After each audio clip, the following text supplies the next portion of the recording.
शहाजीराजे पकडले गेले होते. त्यांच्या हातापायात बेड्या होत्या. त्यांना मदुराईहून विजापूरला आणलं. अफजलखानानं शहाजीराजांना मकई दरवाजाने विजापूर शहरात आणलं. अन भर रस्त्याने त्यांना हत्तीवरून मिरवीत नेलं. त्यांच्या हातापायात बेड्या होत्याच. या अशा अपमानकारक स्थितीतच अफजलखान शहाजीराजांची या भरवरातीत कुचेष्टा करीत होता. तो मोठ्याने शहाजीराजांना उद्देशून म्हणत होता. ये जिंदाने इब्रत हाई. खान हसत होता. केवढा अपमान हा. राजांना ते सहन होत नव्हतं. पण उपाय नव्हता. राजे स्वतःच बेसावध राहिले अन असे कैदेत पडले. जिंदाने इब्रत म्हणजे मोठ्या मानाचा कैदी.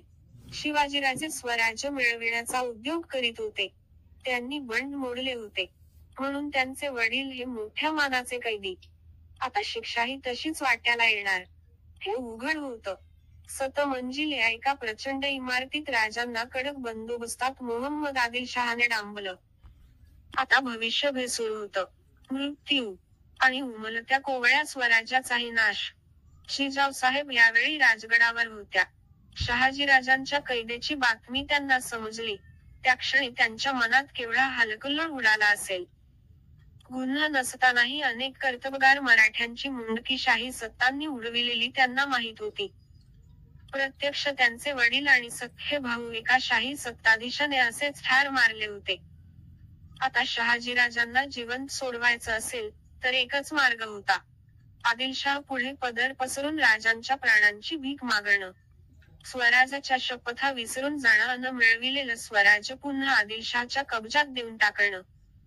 नाहीतर शहाजी राजांचा मृत्यू, स्वराज्याचा नाश आणि शिवाजीराजांच्याही अशाच चिंधड्या उडालेल्या उघड्या डोळ्यांनी पाहणं हे आऊसाहेबांच्या नशिबी नव्हतं. शिवाजीराजांनी स्वराज्यावर याचवेळी चालून आलेल्या फत्तेखानाचा प्रचंड पराभव केला होता. सुभानमंगळ, पुरंदरगड, बेलसर आणि सासवड या ठिकाणी राजांनी आपली गनिमी काव्याची कुशल करामत वापरून शाही फौजा पार उधळून लावल्या होत्या. सयाजीच्या आणि शिवाजीराजांच्या मनगटातील बळ उफाळून आलं होतं. ती 8 ऑगस्ट 1648 अन त्यामुळेच आता कैदेतले शहाजीराजे जास्तच धोक्यात अडकले होते. कोणत्याही क्षणी संतापाच्या भरात शहाजीराजांचा शिरच्छेद होऊ शकत होता, नाही का? पण शिवाजीराजांनी एका बाजूने येणाऱ्या आदिलशाही फौजेशी झुंज मांडण्याची तयारी चालविली होती. अन त्याच वेळी शहाजीराजांच्या सुटकेकरताही त्यांनी बुद्धिबळाचा डाव मांडला होता. राजांनी आपला एक वकील दिल्लीच्या रोखाने रवानाही केला. कशा करता? मुघल बादशहाशी संगनमत करून मोघली फौज दिल्लीहून विजापुरावर चालून यावी, असा आदिलशहाला शर टाकण्याकरता. राजांचा डाव अचूक ठरला. दिल्लीच्या शहाजहाननं विजापुरावरती असं प्रचंड दडपण आणलं की, शहाजीराजांना सोडा नाही तर मुघली फौजा विजापुरावर चाल करून येते. वास्तविक दिल्लीचे मोगल हे काही शिवाजीराजांचे मित्र नव्हते. पण राजकारणात कधीच कुणी कुणाचा कायमचा मित्रही नसतो आणि शत्रूही नसतो. उद्दिष्ट कायम असतं. हे शिवाजीराजांचं वयाच्या 18व्या वर्षीचं कृष्णकारस्थान होतं. अचूक ठरलं.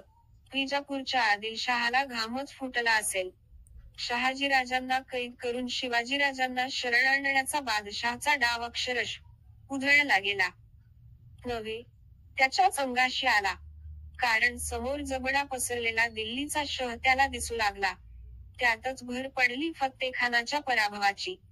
चिमुटभर मावळी फौजेनं आपल्या फौजेची उडविलेली दाणादाण भयंकरच होती.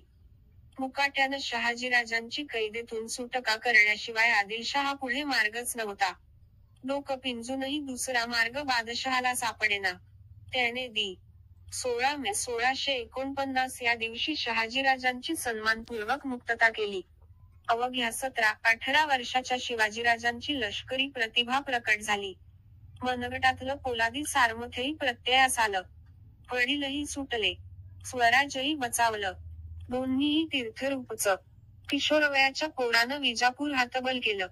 अन ही सारी करामत पाहून इतिहासही चपापला. इतिहासाला तरुण मराठ्यांच्या महत्वाकांक्षा क्षितिजावर विस्मयाने झुकलेल्या दिसल्या.